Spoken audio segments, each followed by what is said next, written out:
Hi everyone, and welcome to our module on AV and bundle branch blocks. Before we can talk about AV and bundle branch blocks, we need to review how electrical activity moves through the heart and how that activity is depicted in an EKG. So let's start by remembering that the SA node is the normal pacemaker of the heart, shown right here. It's normally the first structure to depolarize in the cardiac cycle. It sends a wave of depolarization through the atria so that atrial myocytes depolarize and contract. From there, electrical activity moves through the AV node, the His bundle, the bundle branches, finally the Purkinje fibers, and from there it reaches the ventricular myocytes, causing them to depolarize. All this activity is reflected on the EKG, which I explained in another video, but just for a quick review, the P wave here is generated by depolarization of atrial myocytes. You then have this brief pause in the EKG tracing as electrical activity moves through the AV node and all these structures shown here. When the ventricles finally depolarize, that generates the QRS complex, and then that's followed by the T wave, which represents repolarization of the ventricles. So now that we understand that, we can start by talking about AV blocks. An AV block refers to slowed or blocked conduction of electrical activity in the heart from the atria to the ventricles. This can be the result of problems anywhere from the AV node to the Purkinje fibers, all the structures that electrical activity must pass to move from the atria to the ventricles. And AV blocks are diagnosed by EKG, and they cause one of two findings on EKG. The first thing they can cause is a prolonged PR interval. The second thing they can cause is a non-conductive P wave. So at the bottom left side of the screen is a prolonged PR interval. The PR interval is the time from the beginning of the P wave to the start of the QRS complex. It should be smaller than about one big box, and you can see that this PR interval is prolonged. It's almost 1.5 big boxes in width. So that's a prolonged PR interval. The other thing an AV block can cause is a non-conducted P wave. So here we've got a P wave. It is conducted to the ventricle. We know that because it's followed by a QRS complex, which represents ventricular depolarization. Then we have the T wave here, and then we have the next P wave, but notice that it's not followed by a QRS complex. That means it was non-conducted or it never reached the ventricles. So what are the symptoms of an AV block? Well, in most cases, they're incidentally noted on EKG, especially for the milder forms of AV block that we'll talk about in a minute. Those forms have few or no non-conductive P waves, so most of the P waves generate a QRS complex and a ventricular contraction, and therefore they don't cause many symptoms until they're identified on an EKG. The other possibility is that AV blocks can cause bradycardia. This usually happens when many or all of the P waves are not conducted. The heart rate gets very slow, so patients can present with lots of symptoms of bradycardia, things like fatigue, dizziness, syncope. And these forms of AV block that lead to bradycardia and fatigue and dizziness and syncope, they often require treatment with a pacemaker, which we'll talk about later in this video. So now let's talk about the anatomy of AV blocks. So as I mentioned, they're caused by disease in any of the electrical conducting systems between the atria and the ventricle. So this could be the AV node, it could be the His bundle, it could be the bundle branches, and it could be the Purkinje fibers.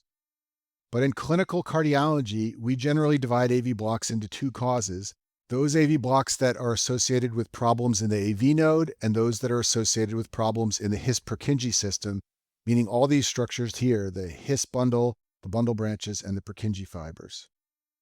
The reason we like to divide the AV blocks up anatomically is because those that are associated with disease in the AV node are usually less dangerous. One of the reasons for this is that, as you may recall, conduction through the AV node speeds up or improves when you exercise or exert yourself. This is through activation of the sympathetic nervous system. So for this reason, when there's a problem in the AV node, but patients walk around and exercise and their sympathetic nervous system becomes activated, often the block improves and doesn't lead to bradycardia symptoms. In contrast, AV blocks that involve the His-Purkinje system are more dangerous. For one thing, blocks in these regions usually don't improve with exertion, and they often progress to the most severe form of AV block, a complete heart block, which we'll talk about in a minute. And so for all these reasons right here, His-Purkinje disease AV blocks often require a permanent pacemaker. And once again, I'll talk about what that is later on. So one way to divide AV blocks up is anatomically, divide them into two groups, those that involve the AV node and those that involve the His-Purkinje system. The other way to divide AV blocks is by the four types based on how they appear on the EKG. And so by this method, the four types of AV blocks are, first of all, type 1. This involves prolongation of the PR interval only. All P waves are conducted, and there are no non-conducted P waves. That's a type 1 block, and we'll see an example of this in just a minute. In type 2 blocks, some P waves are conducted, but some are not conducted. And we subdivide the type 2 AV blocks into two subtypes, Mobitz 1 and Mobitz 2, which we'll talk about in a minute. And then finally, the most severe form of AV block by this system is a type 3 AV block. That's where there's no impulse conduction from the atria to the ventricles at all. Okay, so let's drill down on the four types of AV block, and we'll start with the most benign form, first-degree AV block. This form simply involves a prolonged PR interval. Remember that normal is less than 200 milliseconds, so anything longer than this is prolonged. And some people don't even call this first-degree AV block, they call it first-degree AV delay, because really there's no block, it's just the conduction is slow. So if you look on this EKG on the screen here, this is the start of the PR interval, this is the end of the PR interval. You can measure this if you want to, but it's going to be longer than 200 milliseconds, and trust me when I tell you this is a prolonged PR interval. So one of the reasons this form of AV block is benign is because all the P waves are conducted. Another reason is that the block is usually in the AV node, so like we talked about before, it improves with exercise. And there are many situations where you can see a first-degree AV block, but some that are worth knowing about are, first of all, patients on drugs like beta blockers and certain calcium channel blockers. These drugs slow conduction to the AV node, and so they can cause a first-degree AV block. And then well-trained athletes, when they're at rest, have very high parasympathetic tone, and this can lead to a first-degree AV block on the EKG of a well-trained athlete. Second-degree AV block, as I mentioned before, has two subtypes. The first one we'll discuss is the Mobitz 1 subtype of second-degree AV block, also known as Wenke block. This is usually a benign form of heart block, and one of the reasons for this is that the block is usually in the AV node. And so like I mentioned before, AV nodal problems are usually less severe than His-Purkinje problems. The hallmarks of Mobitz type 1 and EKG are all shown in this tracing on the screen here. There are a couple of them. The first one is progressive PR prolongation, which is always seen in Mobitz type 1 or Wenke block. So let's look at the first PR interval here. It's this wide, it's a little bit prolonged, but the P wave is conducted and does generate a QRS complex. This is the second PR interval here, and you can see that it's much longer than the first one, but it does generate a QRS complex. Then we have a P wave here which does not get conducted, does not generate a QRS complex, so it's followed by a pause. And then we get another PR interval which is now short again, just like the first one was. So this is called progressive PR prolongation. The PR interval is getting longer and longer and longer until there's a non-conducted P wave, and then it resets. That's a hallmark feature of Mobitz type 1 or Wenke block. Second important feature is called grouped beating. If you look at these four QRS complexes on the slide here, notice that these two are grouped together and these two are grouped together, but the two groups are separated by a wide space. And you always get this group beating in Mobitz type 1 or Wenke block because you have conducted P waves and then a dropped P wave, and then conducted P waves and a dropped P wave. And that leads to QRS complexes that are grouped together. And then another important feature that goes along with the group beating is that the RR intervals are not regular. So notice that this is the first RR interval, the distance between QRS complexes. Then we have a much longer one, and then we have a shorter one again. So the QRS complexes are not occurring at a regular rate, and that's a very important feature of second-degree Mobitz 1 Wenke block because it helps you distinguish it from third-degree AV block, which we'll talk about later. And as far as things that can lead to Mobitz type 1 or Wenke block, they're the same things as we talked about before for first-degree AV block. So beta blockers, calcium channel blockers, well-trained athletes. All those things can cause a first-degree AV block or a Mobitz type 1 second-degree block. And here's another example of Mobitz 1 or Wenke block just to get this clear in your mind. So notice that this is the first PR interval. The second one is a little bit longer. And then we have a P wave followed by a non-conducted beat. So there's no QRS complex. Then we go back to having short PR intervals again, and they prolong, and then another dropped beat here. So we've got progressive PR prolongation. You can see the group beating. Here's one group, here's a second group, and here's a third group here. They're all separated by a wide space. That's the group beating. And if you measure the distance between the QRS complexes, it will not be regular. There's a shorter distance between these two here, followed by a longer distance between these ones here. The second subtype of second-degree AV block is called Mobitz type 2 AV block. And this is a more serious form of heart block that often requires a pacemaker. And one of the reasons for this is that the disease in Mobitz type 2 second-degree AV block is usually in the His-Purkinje system. And like I told you before, blocks in this region are more serious and often require a pacemaker. You often see Mobitz type 2 second-degree AV block together with a bundle branch block when you look at the QRS complex. We'll talk about bundle branch blocks later, but they're often present in patients who have Mobitz type 2 because those patients have disease in the His-Purkinje system, so it's logical that one of the bundle branches might be blocked. Usually this is symptomatic, meaning it leads to symptoms like dizziness and syncope, and so that, coupled with the disease in the His-Purkinje system, makes this a form of heart block that usually requires a pacemaker. It's diagnosed by EKG, and the key feature is that you have non-conducted P waves like you see here and here, but they're not followed by progressive PR prolongation like in Mobitz type 1. So note that we've got a PR interval here, and then we have the same PR interval here, and then all of a sudden we get a P wave that's not conducted and another P wave that's not conducted. So we're having dropped beats, meaning non-conducted P waves, in absence of prior PR prolongation. That's Mobitz type 2. You can see the same thing down at the bottom of the screen. We've got a non-conducted P wave here, another one here, and then we have PR intervals that are constant in the P waves that do generate a QRS complex. So no progressive PR prolongation, therefore it's Mobitz type 2 and not Mobitz 1. And then the most severe form of AV block is third-degree AV block. This is usually caused by disease in the His-Purkinje system, and in this form of AV block, there's no conduction of any atrial impulses to the ventricles, so none of the P waves generate a QRS complex. There's an example of third-degree AV block shown on the slide here. So you have P waves occurring at a regular interval, completely separate from the QRS complexes occurring at their own interval. Now, when you first look at this, you may want to think that this is a really long PR interval, followed by a P wave that doesn't get conducted, followed by a PR interval that's a little bit shorter, and that may lead you to think that this is Wenckebach, but this cannot be Mobitz type 1 or Wenckebach with progressive PR prolongation because you do not have grouped beating and you have regular RR intervals. That's how you can always distinguish third-degree AV block from Mobitz type 1. I cleared away my ink just to make it very clear that if you look at these 4 QRS complexes, there's no group beating, so this can't be Mobitz type 1. In addition, the RR intervals here are entirely regular. That's because these QRS complexes are being generated at a regular rate that is completely separate from the rate at which the sinus node is depolarizing the atria to generate the P waves. And here's another example just to make this more clear. We have an absence of group beating, and we've got regular RR intervals between all our QRS complexes, so this cannot be Mobitz type 1. And then when we look at the P waves, we can see that P waves are marching to their own rhythm. They are not generating QRS complexes. You may think this P wave here generated this QRS complex here, but that's not the case. Just coincidentally, the P wave occurred a little bit before the QRS complex.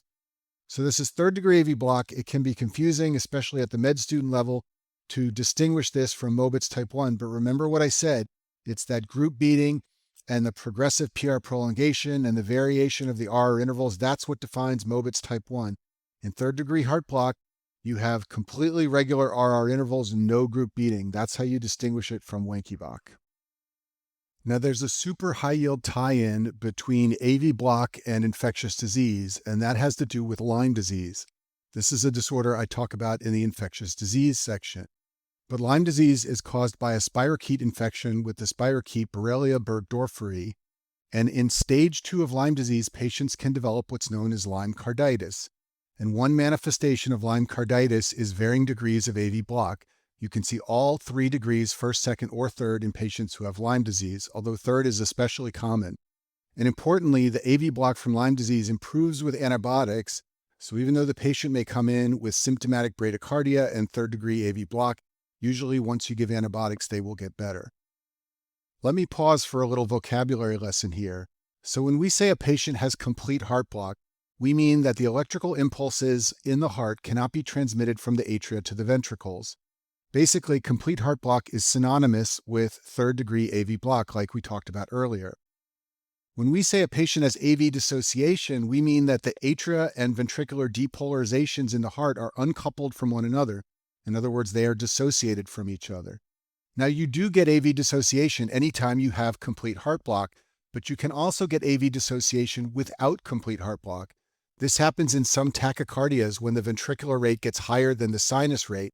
In those situations, you don't have any heart block, there's no problem conducting through the AV node and the His-Purkinje system, but the ventricular rate is going very fast, let's say at like 300 beats per minute, and separately the sinus node is depolarizing at a rate of 50 or 100 beats per minute. You have two separate rates that are dissociated from one another. So I'm telling you this so you understand the nomenclature that complete heart block is different from AV dissociation, but you do have AV dissociation in complete heart block. And it's high yield to know for your boards that when there's complete heart block, you will get Canon A waves when you examine the neck veins of the patient. I talk about Canon A waves in the video on venous pressure tracings, but anytime the atria contracts and the tricuspid valve is closed, that will cause the pressure in the neck to shoot upwards in a large wave that you can visualize. And that's called a Canon A wave. You can see it in a number of clinical situations, but the classic one is AV dissociation, which you can have from complete heart block. Okay, let's talk about another vocabulary term, and that is escape rhythm. So as you know, the SA node is normally the dominant, meaning the fastest pacemaker in the heart, and that's why it controls the heart rate under normal conditions in a healthy heart. But when there's heart block, the SA node cannot send impulses to the ventricles. Luckily, we don't just die if our SA node can't depolarize our ventricles. We have other pacemakers present in the heart. They're just slower than the SA node. So as you know, at rest, the SA node usually paces the heart at about 60 to 100 beats per minute. Well, the AV node can take over if the SA node fails, but it can only pace at about 40 to 60 beats per minute. And then if the AV node fails, the His bundle can take over, so can the bundle branches, so can the Purkinje fibers, but all their rates are slower. So when the SA node cannot send impulses to the ventricles and one of these other pacemakers takes over, we say that the patient has an escape rhythm, meaning it has a rhythm being generated by one of these structures shown here. And then this slide just emphasizes these points. When there's heart block, one of the lower pacemakers takes over the job of depolarizing the ventricles, and we say that that lower pacemaker is generating an escape rhythm. And the rate of the lower pacemaker is what's going to determine the patient's symptoms. If the lower pacemaker is pacing the heart very slowly, let's say at 20 or 30 beats a minute, then the patient can experience dizziness, syncope, hypotension. Sometimes, however, if the lower pacemaker is able to generate a heart rate of 50 or 60, then the patient won't have as many symptoms at rest. But what often happens is when they exert themselves, these lower pacemakers can't pick up the heart rate, and therefore they get fatigue with exertion and exercise intolerance with exertion. And these problems come because those lower pacemakers can't raise the heart rate up to 100, 120, and 140 like your sinus node can. So in this slide, I've just summarized the 4 forms of AV block that we talked about and the common anatomic location for that block. This is high yield stuff for you to know for step 1 of your boards. So let's talk about why patients develop heart block in the first place. Some of these things we already touched on earlier. So drugs that slow conduction through the AV node, like all these drugs listed here, can cause different forms of heart block. You can also see forms of heart block, especially first degree and Mobitz type 1 heart block in patients who are very athletic. At rest, these patients have very low sympathetic nervous system activity and very high parasympathetic activity. We call this high vagal tone because it's the vagus nerve slowing down the heart rate. And so these patients who are very well-trained athletes, especially marathon runners and people who exert themselves like that, they can have a slow pulse at rest and sometimes one of the milder forms of heart block. And then finally, the more severe forms of heart block usually occur among elderly patients, and that's because as we age, fibrosis and sclerosis slowly develops in the conduction system of our heart. So by the time patients get to be 80 or 90 years old, they often develop some of those more severe forms of heart block like Mobitz 2 and third degree heart block, and that leads to them needing a pacemaker. So that's a nice segue into pacemakers, which are medical devices used to treat high-grade forms of AV block. And by high-grade, we usually mean third-degree AV block or Mobitz type 2. They're medical devices that look like what's shown on the slide here. They're small, they fit in the palm of your hands, and they get implanted under the skin with wires connecting to the heart to electrically pace the heart.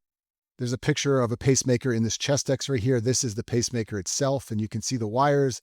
They go through the jugular veins down into the right ventricle here and the right atrium here so that they can pace the atria and ventricles from there.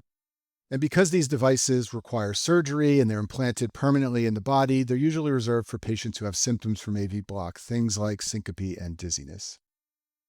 Okay, now let's switch gears from AV blocks and talk about bundle branch blocks. So if both bundle branches fail and are blocked, they don't conduct electricity, then this is going to cause AV block. And this is a form of His-Purkinje system disease. Remember that after the His bundle, electrical activity splits and goes down the right bundle and the left bundle. So if both of these are blocked, you're going to have His-Purkinje system disease and some form of AV block. But if only one bundle branch is blocked, this will not cause AV block. That's because the other bundle branch can do the job all by itself of depolarizing the ventricles. These patients will have a normal PR interval, but because of the bundle branch block, they will have a QRS that is prolonged. This is what happens when you get a block of one of the bundle branches.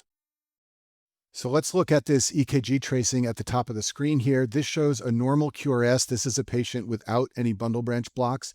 You can see that the QRS complex is narrow. It's less than 3 small boxes in size, which is less than 120 milliseconds, and that's a normal QRS duration. Here we have a right bundle branch block. So if you look at lead V1 right here, the right bundle branch block leads to a QRS complex that starts here and it ends about here. And if you measure this, this is going to be longer than 120 milliseconds. It's a prolonged QRS duration. Also note that in lead V1, when there's a right bundle branch block, the QRS complex points upward mostly. And that's how you recognize a right bundle branch block, a prolonged QRS interval and an upward pointing QRS complex in lead V1. Down here in the bottom of the screen is a left bundle branch block. Once again, if you were to measure this QRS complex, you would find that it is prolonged. And in this case, you have a QRS complex pointing down in lead V1. So that's how I recommend at the early med student level, you distinguish right from left bundle branch blocks by looking at lead V1. Right bundle branch blocks will always be pointing mostly upwards, and left bundle branch blocks will be pointing mostly downwards. Here's an entire 12-lead EKG from a patient with a right bundle branch block. Here's lead V1 up at the top. It's got a prolonged QRS complex, and it's pointing mostly upwards. Also, I just want to point out that in patients who have right bundle branch blocks, they get findings like flip T waves in lead V1. You can also see a flip T wave here in 3. These don't represent ischemia. They're a consequence of the right bundle branch block. This is a higher level thing that you don't need to know in medical school, but I'm just letting you know that there are ST wave changes that go along with right and left bundle branch blocks. And then here's a 12-lead EKG from a patient with a left bundle branch block. So the QRS complex is prolonged and it's pointing mostly downward in lead V1, so that's a left bundle branch block. And just like the right bundle branch block, there are ST wave changes here that aren't caused by ischemia. They're related to the left bundle branch block.